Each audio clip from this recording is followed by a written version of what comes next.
Good day, Icons. This is our first topic in entrepreneurship. I'm your teacher, Sir Ed. Our topic for today is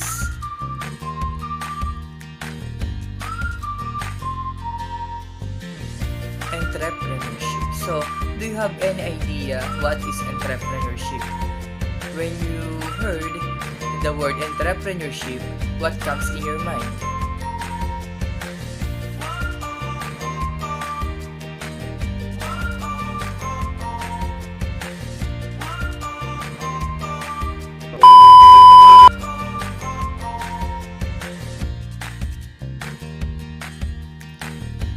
So, if you want to be an entrepreneur, you need to have an right attitude. The next one is passion, perseverance, resilience, and proactive. So, ano ba yung right attitude?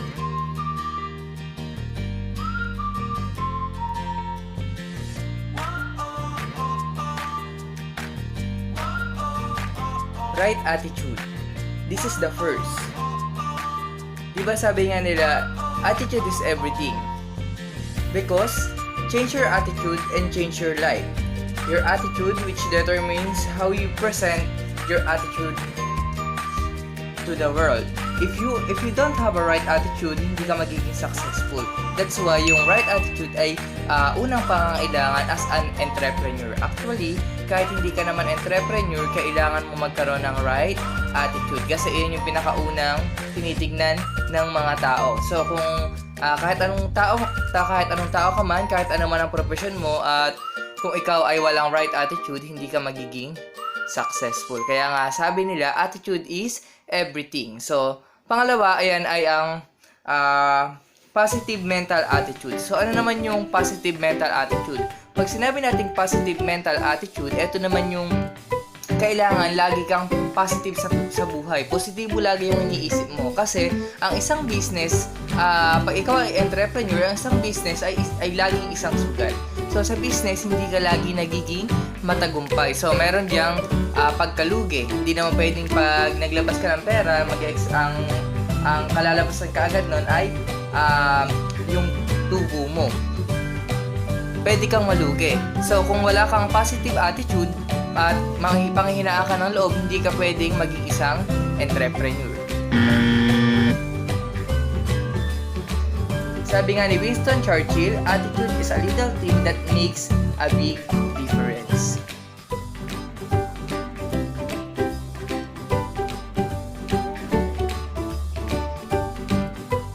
Next is a passion. So, in success, passion is a part. Bakit? Kasi di ba sabi nga nila, kapag gusto ng puso mo, yun ang sundin mo. Kung ano yung gusto ng puso mo, yun ang sundin mo. Kasi mahirap namang gawin yung mga bagay na hindi mo naman gusto, na masama, hindi bukal sa puso mo. Kasi pag gusto mo talaga, mag-ipopurso mo na galingan. So, kailangan ang pagiging businessman or isang entrepreneur, kailangan ito ay gawin mong passion. Hindi lang basta-basta na may pera ka, ikaw ay magbi-business na. Hindi ganun yun. Kasi nga, ang pagiging entrepreneur ay isang passion. Sabi nga nila, do what you love what you do.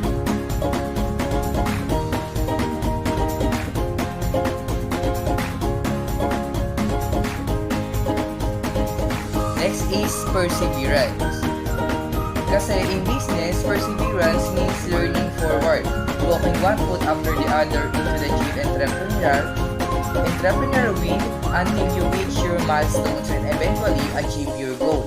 Many people fail because they give up at the first sign of difficulty. So, di ba kasi yung ibang mga businessman or yung ibang kahit sino man, pag nag-fail sila sa una nilang try, nag-give up na sila. So, yun yung pagiging nila ng hindi nila pagiging successful. So, as an entrepreneur, so ang perseverance para sa kanila ay moving forward. So, kailangan mong mag-move on kapag ikaw ay hindi naging matagumpay sa unang trial. Kasi malay mo, sa susunod na try, ikaw ay matagumpay na. Parang ano lang yan, try and try until you succeed. So, pag wala kang tiyaga, pag ikaw ay walang tiyaga, ikaw ay sumusuko agad, hindi ka magiging successful. So, never give up.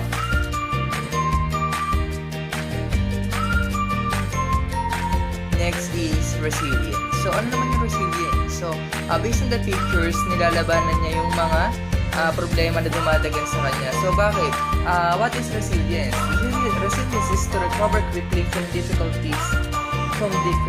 So, kailangan mong lumaban. So, hindi mo kailangan magpadala sa emosyon. Why? Kasi pag nagpadala ka nga sa emosyon, pag hindi mo nilabanan, pag hindi ka bumangon sa iyong pagkalugi, sa unang pagkakataon, maaari itong maging dahilan ng deficit or pagkalugi nga. So, kailangan malakas ang loob mo pag tuloy-tuloy ka lang kasi sa kabila nun ay meron namang success.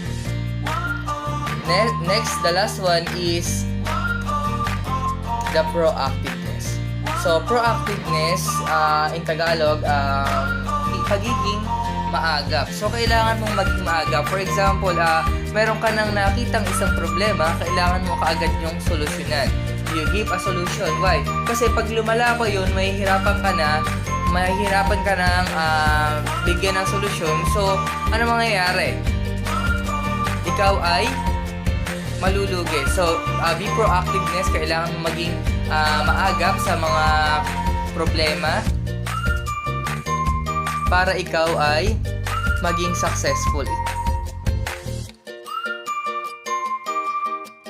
Let's move on the development of managerial capabilities. Ito yung mga madedevelop if you are entrepreneur. So, the first one is succession planning, leadership, and decision making. So, succession planning is a process of identifying and developing new leaders who can replace old leaders when they leave, retire, or die.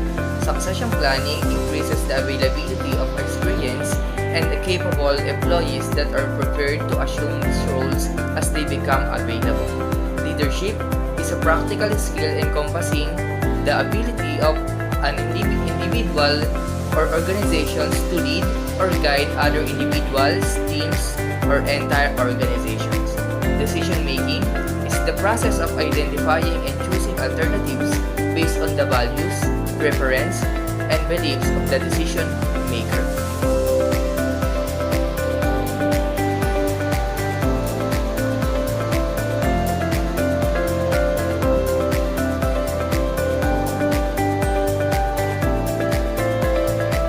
Entrepreneur can be studying a problem,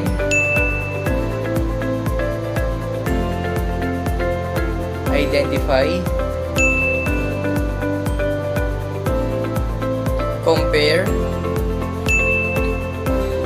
and choose. An entrepreneur studies a problem, identifies, compares. Choosing can help in sharpening the decision-making skills of an entrepreneur. So, yung mga entrepreneur ay ang una nilang ginagawa is studying a problem to give a solution or alternative. At least two solution yung ginagawa nila or yung iniisip nila. Then, identify what is the best solution in a problem. Pipili sila ng isa doon sa pinili nila or naisip nilang solution. Then, compares the two alternatives to know the best and choose the best solution to solve a problem. So, yun yung mga ginagawa ng mga entrepreneur, yun yung mga steps nila para kung meron sila problema ikinihaharap. So, in that way, nagagawa nila or nabibigyan nila ng magandang solusyon yung problema nila. Next. An entrepreneur creates organizations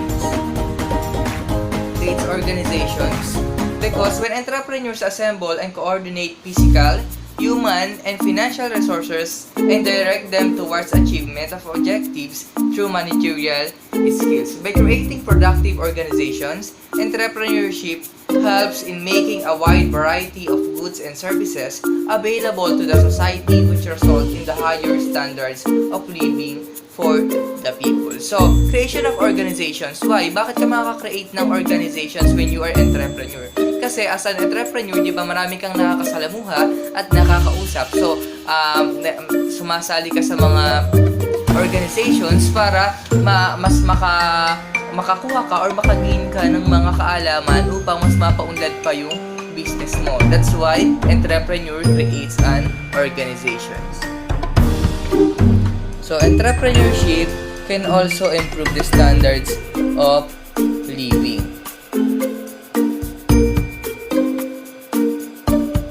So, if you become a successful, kung taglay mo yung lima na right attitude, passion, perseverance, resilience, and proactiveness, and you want to become an entrepreneur, why not? So, malay mo naman, maging successful ka at to improve your standards of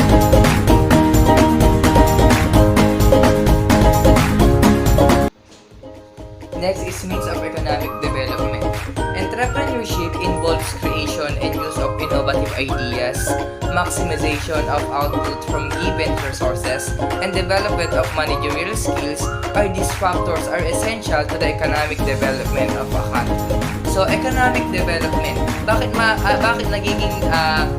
economic development yung mga entrepreneur? So, kasi yung mga entrepreneur ay nade-develop din nila yung ekonomiya kung sila ay nagiging successful. Bakit? Sabi nga dito, entrepreneurship involves creation and use of innovative ideas. Innovative. So, pag innovation, pag sinabi natin innovation, pag-unlad. So, habang umuunlad yung mga entrepreneur o yung mga businessman, umuunlad din yung ekonomiya. Why? Dahil sa mga tax na binabayad nila.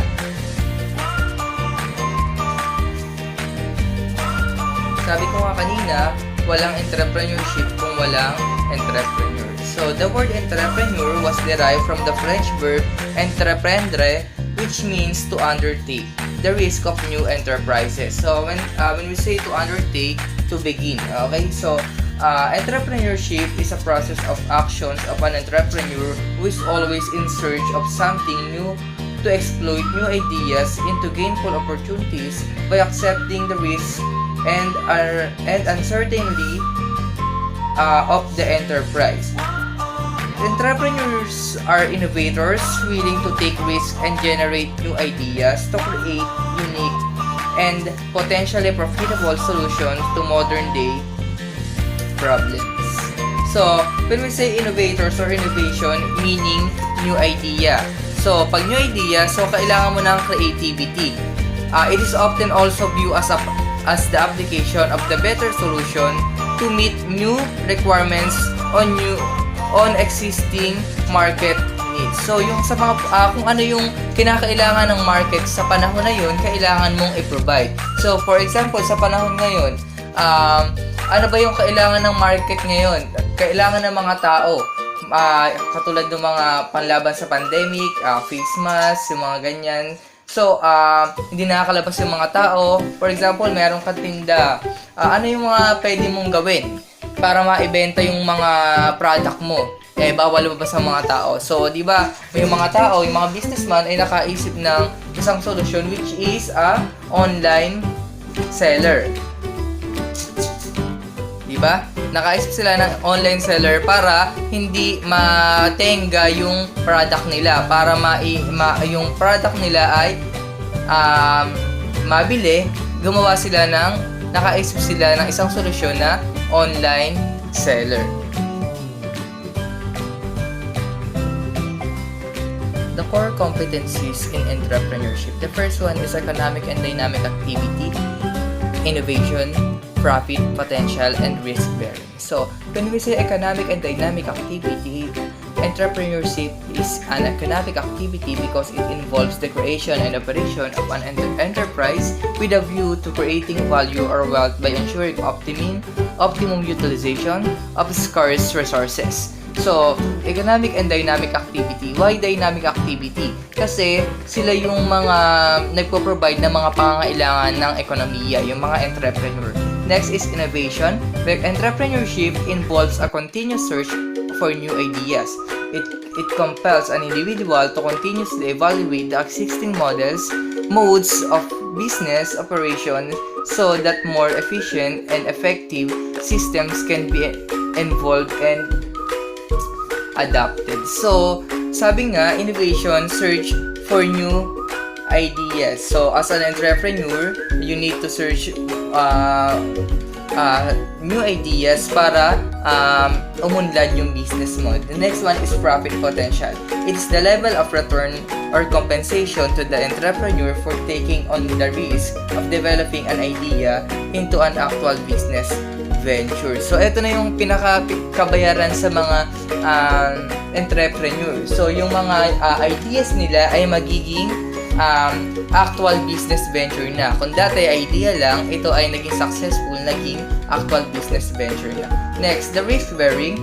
The essence of entrepreneurship is the willingness to assume the risk arising from the creation and implementation of new ideas. So, risk bearing ka dapat. Kailangan willing kang assume yung risk. Yung mga panganib na pwedeng mangyari, kailangan ready ka doon. Kasi dahil sa new ideas, hindi mo naman alam yung pwedeng kalabasan kasi nga, bago pa lang, susubukan mo pa lang yung new ideas mo. Okay, next. The functions of an entrepreneur. The following are important functions performed by an entrepreneur. So, we have a 5 successful entrepreneur that performs important functions. What are these 5? Number 1 is innovation. 2 is assumption of risk. Pangatlo ay research. 4th is development of management skills. And the last one is overcoming resistance to change. So, number 1 is innovation. Innovation, an entrepreneur is basically an innovator who tries to develop new technology, products, and markets. Innovation may involve doing new things or doing existing things differently. So, innovation, ang gumamit nito ay ang successful entrepreneur na si Ernest L. Koo. So, si Ernest L. Koo ay sinubukan niyang mag-develop ng new technology na naging successful. So, ano yung technology na yun?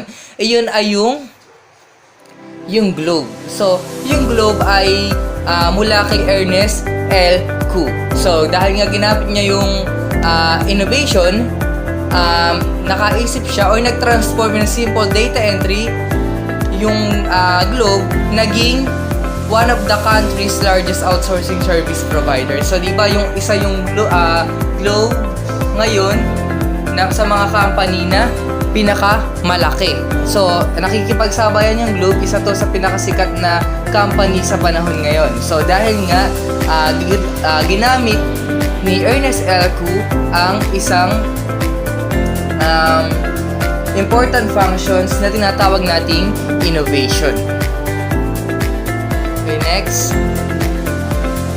Assumption of risk. An entrepreneur by definition is a risk taker and not a risk shaker. He or she is always prepared for assuming losses that may arise on account of new ideas and projects undertaken by him or her. So, assumption of risk, dapat ikaw ay risk taker. So, dapat prepared ka kung ano yung pwedeng kalabasan pagkatapos na ginawa mong produkto. So, dapat prepared ka. Lagi kang risk taker. Hindi mo kailangang iwasan o hindi mo kailangang matakop harapin yung mga pangarap na pwedeng mangyari kapag gumawa ka na ng isang produkto. So, katulad ni Corazon Diong is a dietitian by profession who used knowledge to create affordable processed meat product that could compete with the already well-known and established processed meat brand. So, si Corazon Diong is isang dietitian. When we say dietitian, isang course na food and nutrition expert. So, hindi niya naman alam kung ano ba yung mangyayari pagkatapos niyang gumawa ng affordable processed meat product. So, sinubukan niya lang and sa kabutihang palad ay naging successful naman siya and yung product na yun ay already well known and established processed meat brand. So, ano yun? Yung tinatawag nating CDO. So, si Corazon Diong pala yung naka-imbento ng mga product ng CDO. Iyon ay yung lahat na yon ay mula kay Corazon Diong. The next one is research. An entrepreneur is a practical dreamer and does a lot of groundwork before taking a leap in his venture. So, yung mga entrepreneur, bago sila maging ganap na entrepreneur, marami muna silang pinagdaanan, marami muna silang pinag-aralan bago maging isang ganap na entrepreneur. So, katulad ni Gregorio G. Sanchez Jr. is a civil engineering by profession, formerly engaged in a civil construction works.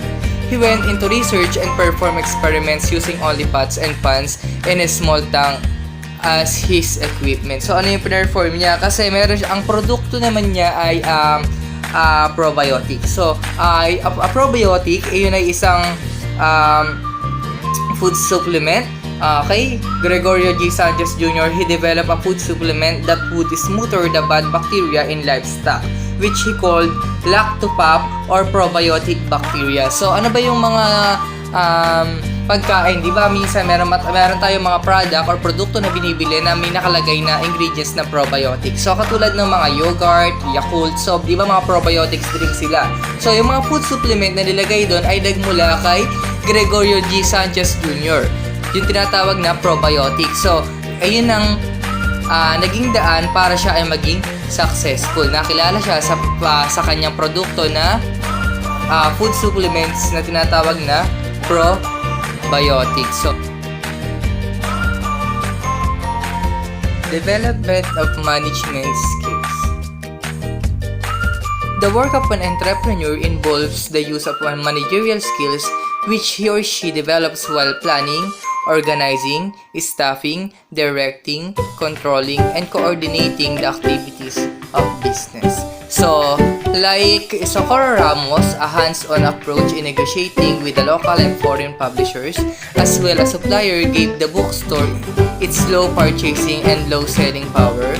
She became acquainted with writers, book lovers, and other personalities who could provide her with information about the changing times. So, dahil nga si Socorro Ramos ay isa siyang, lagi siya nakikipag-negotiate sa mga local and foreign publishers, na-develop niya yung